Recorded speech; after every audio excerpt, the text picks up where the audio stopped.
science, we learn how animals can move for different purpose, for them to survive, for them to do things, get around.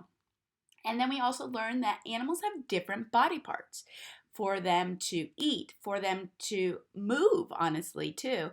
Um, Animals have different body parts for a purpose, and that purpose is for them to survive and get around and do things for that animal. Okay, not every animal have the same body parts. Our humans have the same body parts, but animals have different body parts. So today I decided you should know this. What is real and what is pretend? We have to figure out what animals are real and what animals pretend. Do you think you should know these? Yes. So let's go through this. It's a funny little thing. So I thought it'd be fun to do. I see a real animal. I see a pretend animal. Let's listen to what they have to say.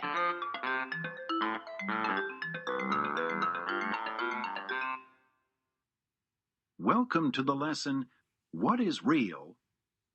What is Pretend? In this lesson, you are going to explore the differences between real things and pretend things. The vocabulary words for this lesson are real and pretend. You can click each word to find out more about it.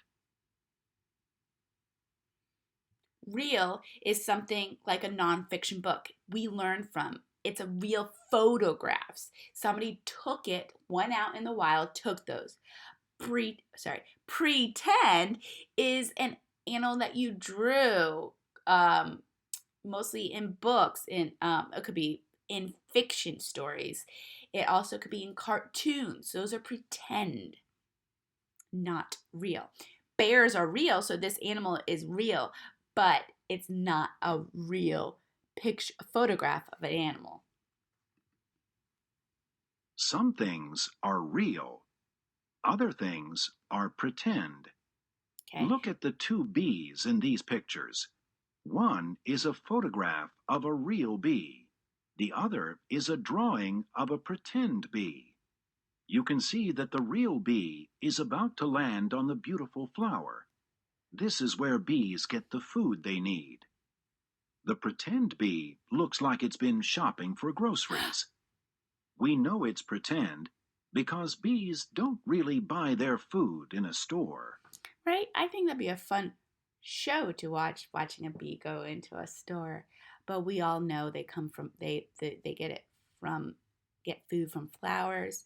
Uh, but you should know between the real bee and the pretend bee. Everybody say real, pretend, pretend. Have you ever seen a flower read Right? a book? Oh, what? Have you ever seen a flower with a face? No. Of course not. A real flower is a plant that grows from the soil. A pretend flower that reads books comes from our imagination.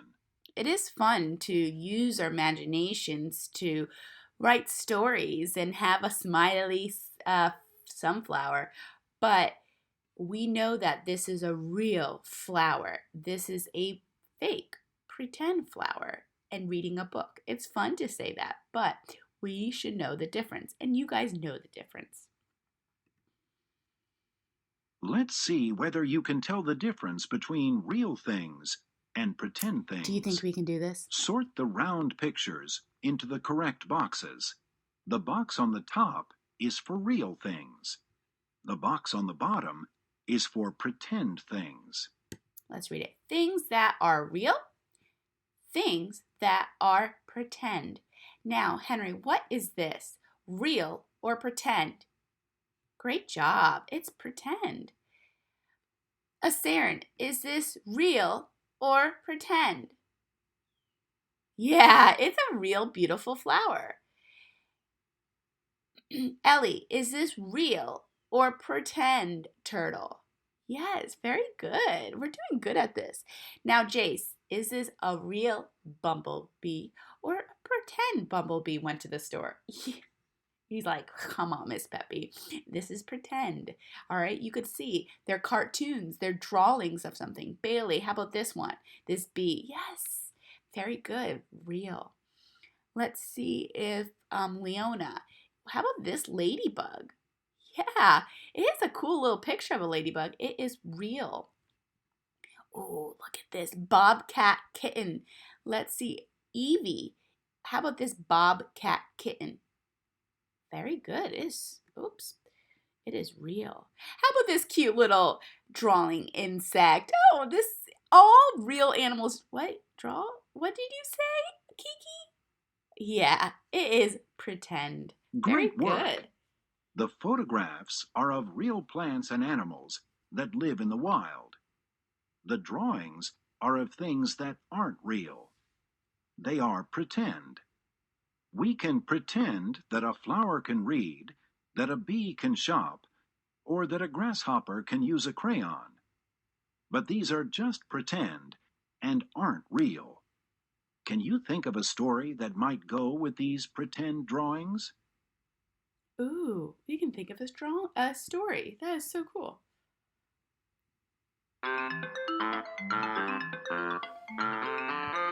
So we learned the difference between real and pretend. You guys knew that. But I'm going to attach a Art Kids hub. You remember those directive drawing lessons? We're going to draw a pretend animal. I'm going to choose what animal. I don't know yet. But you're going to click the next link and you're going to see how to draw a pretend animal. Once you draw it, I want you to write pretend, Pretend, and draw it and label what animal you drew. All right, guys, I hope that's going to be a good drawing. I will make it as easy. Remember, if you need to stop when you do a directive line drawing, just pause it and get caught up. I can't wait to see what you guys drew. What pretend animal. Remember, we're not drawing a person or a thing. We're drawing an animal. All right, I can't wait. Great job this week. We have learned so much. We learned about how animals move. We learned the body parts of animals. We have learned why animals have different body parts, why animals move in different ways. And then we also learned animals that are pretend and real. Great.